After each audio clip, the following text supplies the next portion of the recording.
vila chamada Santa Comba, había un neno feito de ferro que era moi malo. Sabedes que facía? Cando tocaba os nenos convertíase en ferro. Hasta que un día conseguiu convertiros todos en estatuas de ferro. hasta que un día chegou Mr. Potato.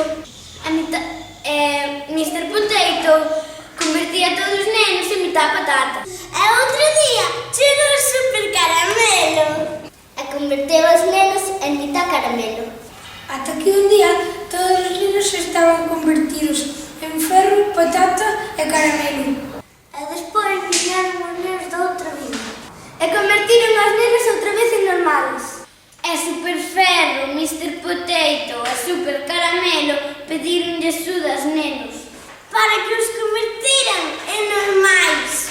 Colorín colorado, este foi o fin de Super Ferro, Super Potato e Super Caramelo. ¡Hurra! Chámome Maiteno, teño 8 anos e vivo en Santa Comba. Chámame Lorena, teño 9 anos e vivo en Santa Comba. ¡Sí! Chámame Milena, teño 8 anos e vivo en Santa Comba. Chámome Paula, teño 9 anos e vivo en Santa Comba. Chámame Gonzalo, teño 8 anos e vivo en Santa Comba. Chámame Ángel, teño 10